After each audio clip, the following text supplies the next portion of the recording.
research online to learn more about poisons and venoms. Hunter-gatherers discover poisons and venoms mostly by accident, but they eventually learn to use it to their benefit and often hits them in the grooves of their blades of their weapons. Because they were rather mysterious, many people associated them with forms of witchcraft and sorcery. However, they were better characterized with the advancement of science throughout the Renaissance and even became a sort of art form. By the early 1600s, purified poisons were commonplace and used by assassins to eliminate targets. Today, poisons can be found in cleaning products, cosmetics, pesticides, preservatives, and batteries, among other products. Look out for products containing PVC and phthalates. Biological toxins and venoms are often found and developed into medicines. For example, Gila monster venom contains a component known to help treat type 2 diabetes. The main difference between poisons and venoms is the way they enter the body. While venoms are usually injected through a bite or sting, poisons enter the body through skin absorption or ingestion. Venoms can be categorized based on the body mechanism they target or the way they excreted. Poisons, on the other hand, can be further broken down into toxins and toxicants. While toxins are biologically formed, toxicants are synthetically formed. Toxicity in the US is split into 4 general classes. Class 1, where 5 grams or less can be fatal. Class 2, where up to 30 grams is fatal. Class 3, where dosage over 30 grams can be fatal. And Class 4, which is practically non-toxic if not taken in excess. The LD50 value is often used as well to indicate product safety and indicate the dosage needed to kill half an observed population. As toxins move up the food chain, they often get biomagnified because they become trapped in the fat tissues of lower placed organisms. In the wild, many predatory animals tend to produce venom rather than poisons to stun prey with neurotoxins in the bite, paralyzing them. Contrarily, prey and plants tend to produce toxins to dissuade predators. Hi, I'm here to talk about the antidotes for poisons and venoms. So let's just jump right into that.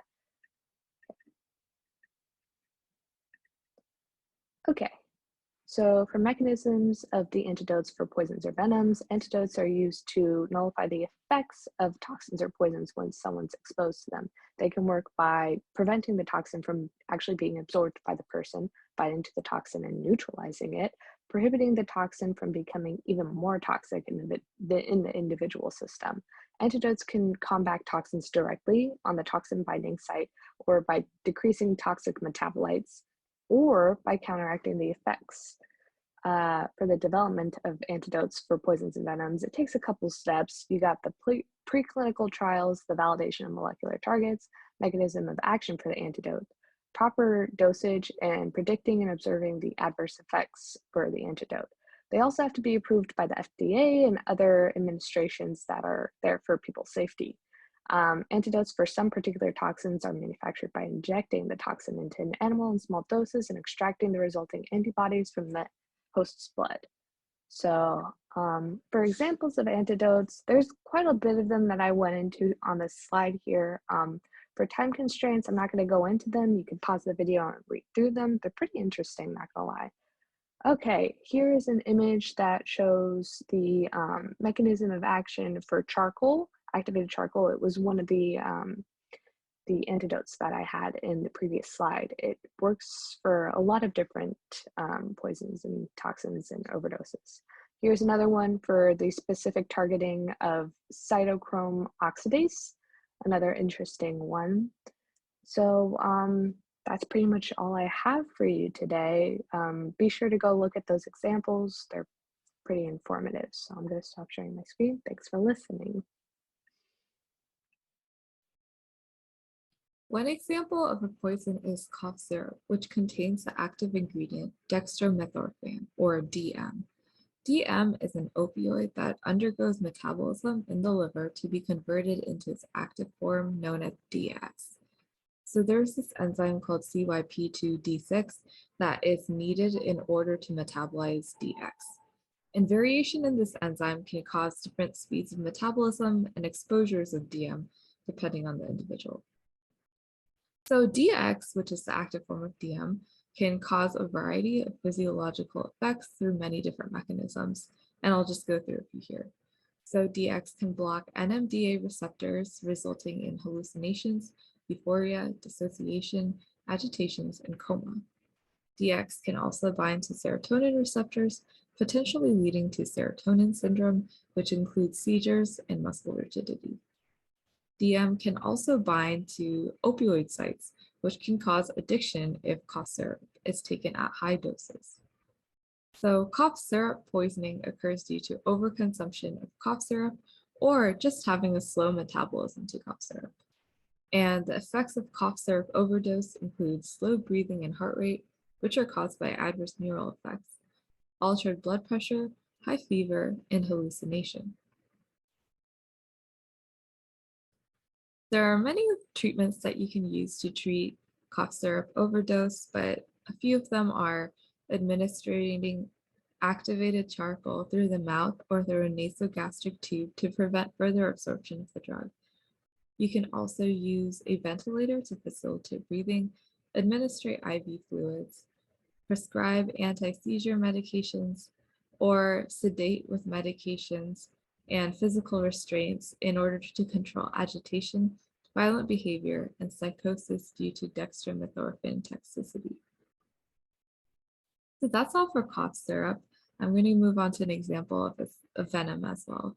So an example of a venom is snake venom. Snakes usually bite in order to acquire prey or to defend themselves, and when they bite, they sometimes release snake venom. Snake venom consists of enzymatic and non-enzymatic toxins, metals, and other proteins that work through a variety of ways to induce toxicity.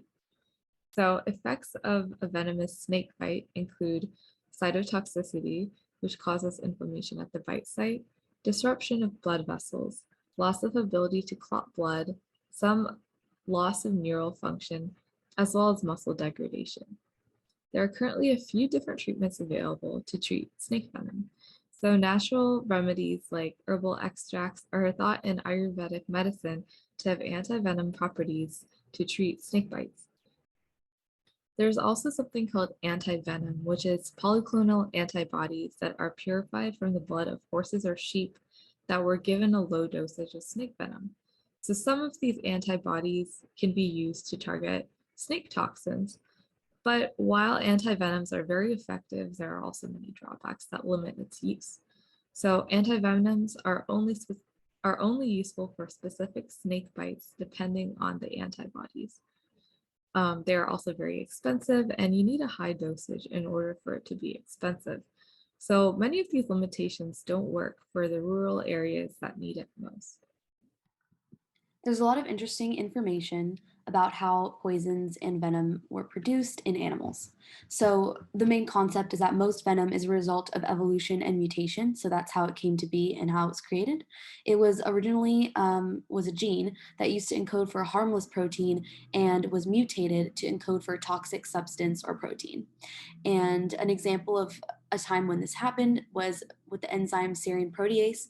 It was found in snakes originally, and again, it was originally harmless and was found in snakes for a defense mechanism for them to prevent them from bleeding to death. But the venom was mutated to contain this enzyme. So now this venomous substance has this enzyme, and the enzyme's role is very similar to its original role, which was to allow the blood to coagulate or solidify in the prey. And eventually this idea of venom in these animals and snakes evolved as a defense mechanism and fixed into the population. Poisons and venoms metabolize in very different ways.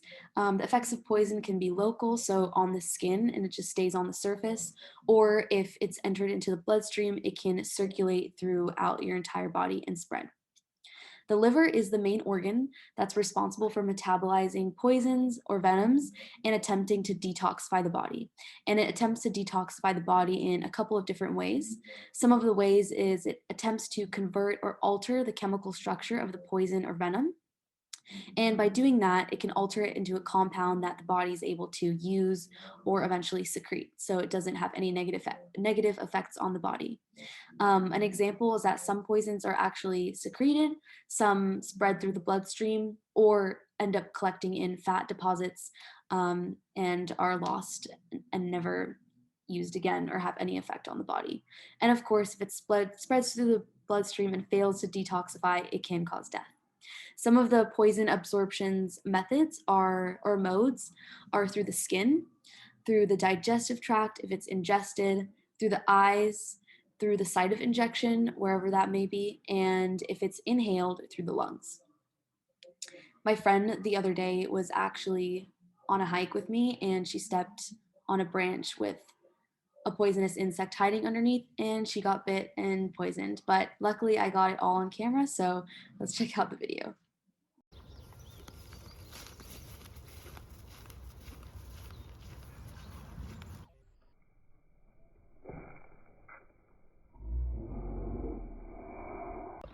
I believe I've been poisoned!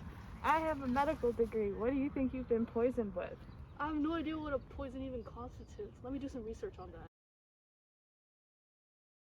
I now know the difference between a poison and a venom, but can you give me an example of each now? Gigi is not a doctor. Gigi is not even a counselor. She just wandered into this camp and thought hikes are fun. I, the all-knowing narrator, can provide you some guidance and some accurate information, unlike our self-proclaimed doctor or guidance counselor. Wait, but how does any of this get approved for medical use? I care about what goes into my body. This is so interesting. I could totally get my medical